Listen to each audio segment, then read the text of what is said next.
Good morning, everyone. Welcome to 12 News Now. I'm Isaiah Bryant. I hope you're all having a great day so far. Today is Thursday. It is Friday Eve, and I know we are seeing the verified best weather day of the week today. I'll be sure to take a more in-depth look at our current weather forecast here in a little bit before we head out. I do want to go ahead and get into some news that you all need to know today. In Richmond, many are still wondering how a deadly shooting happened inside of VCU Medical Center. Police say 24-year-old Christopher Bussaw shot and killed his co-worker, 25-year-old Taquan White, after a fight. Bussaw is now charged with malicious wounding within a building, and more charges are pending.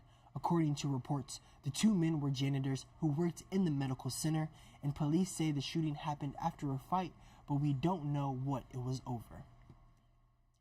Meanwhile, questions remain over how the hospital employee managed to get a gun past security. While Virginia law does not prohibit firearms in hospitals outright, they are banned at VCU by anyone other than law enforcement. Sources say patients entering the ER are required to go through a metal detector, but employees are not screened for weapons when they come in. These policies are going to vary from one facility to another, but what I can tell you is that hospitals take this seriously. It is a significant concern for hospitals. Hours after the shooting, VCU Health announced it will launch a review of its security and emergency response protocols. 3 suspects are now behind bars for the death of a Richmond woman who was found dead along York County Road. 25-year-old Teosha Mitchell's body was found by a jogger Saturday morning, and deputies say she was shot 8 times. Now, 24-year-old Jamaica Langley from Richmond, 24-year-old Hezekiah Carney, and 18-year-old Akai Jackson are behind bars. Authorities say all 3 suspects are tied to a gang. We determined that she had been brought here by individuals that reside in the city of Norfolk, and they all belong to a gang affiliated with the Madstone Bloods out of Norfolk, Virginia. The sheriff says the victims knew all 3 suspects, but they are not saying Mitchell was a member of the gang. That part is still being investigated. And the city of Richmond is now installing speed tables around Monroe Park, a week after a VCU student was hit and killed by a car on West Main Street. The traffic calming devices will be installed on Main Street, West Carey Street, West Gray Street, and West Franklin Street. City Council says more improvements are coming to the street 26-year-old Sean Soares was killed on, including buffers. A traffic study is also in the work, but city leaders say they want to see even more action taken. My answer of what would help avoid this? Let's make Main Street and Carey Street 2-way streets. Let's make them be with a bunch of traffic lights. Let's make them be focused on calming cars through and around our campus. Speed table installation began at 9 this morning, and impacted streets will be closed throughout this month. And after 3 long years of dealing with COVID-19, today marks the end of the federal COVID-19 public health emergency. This comes as cases and hospitalizations are down drastically from previous years.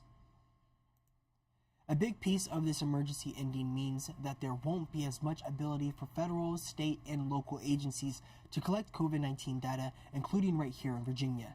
That means it could be harder to track, and here at home, the Virginia Department of Health will be getting rid of the COVID-Wise Exposure Notifications app. The app was used to alert people about whether or not they had been in close contact with someone who had COVID. And when it comes to vaccines and treatments, the U.S. Department of Health and Human Services says access will not be affected. But we can expect to see COVID-19 vaccines and some treatments to enter the traditional healthcare market, which could impact payment, coverage, and access. But while this transition is happening, you will still be able to access most things as you were before. Medicaid programs will keep covering COVID-19 treatments through September of 2024. You can also still get COVID tests through the government through the end of May. And before we head out this morning, Richmond City Council is expected to further their discussion on cold weather shelters for next winter. The city was supposed to have 4 shelter sites open across the city, and only 3 ended up opening. Next year, the city wants to have contracts signed by August for additional shelters, and city leaders are also looking to add 50 permanent shelter beds that will be open 24/7. That meeting is set to happen on chamber floor at 2. Alrighty, well that concludes all the news that you all need to know today. Thank you all so much for joining me. Before we head out though, I do want to go ahead and look at our current weather forecast. I do see that Andrew published a first alert video this morning, so I do want to go ahead and play that for you all. 1 second. Specialists. This is NBC 12 First Alert Weather. We've got our check mark here indicating today's the best weather day of the week. 81 for the high, lots of sunshine. You can make an argument for yesterday that was pretty good with temperatures in the 70s today, low 80s, lots of sun. Our humidity guys showing you, although there will be a little humidity, we'll call it either pleasant or just slightly humid. For tomorrow, up into the mid 80s, partly sunny skies. That rain chance starting to sneak up. There could be a quick little passing shower or rumble of thunder late in the day tomorrow. But if you look at the hour-by-hour forecast, there's Richmond. A little green tries to come our way out west of town, maybe something.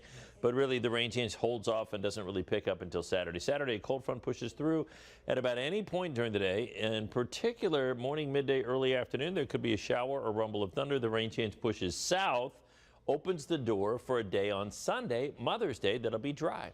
So today 81, tomorrow 86, dry today, an isolated storm chance tomorrow. Saturday, scattered showers and storms likely with a cold front, temperatures in the upper 70s, and an upper 70s day on Mother's Day. That'll feel great with lowered levels of humidity and a low rain chance. Monday, another storm gives us the potential for some rain with highs in the 70s. I think Monday's high temperature might end up being dropped into the 60s. We'll keep you up to date. Hope you have a great Thursday. Alrighty, so yeah, like I mentioned earlier, today is the verified best weather day of the week. I know we are going to be seeing some sunny skies today, mostly sunny skies, that is. Highs are going to be in the low 80s as well. And tomorrow we are seeing some partly sunny skies. It is going to be breezy at times as well too, with an isolated evening shower or storm possible. But the lows tomorrow are going to be in the upper 30s and highs are going to be in the mid 80s. So make sure you download the NBC 12 First Alert Weather app. That way you can stay up to date with any new or unexpected weather conditions coming into your area.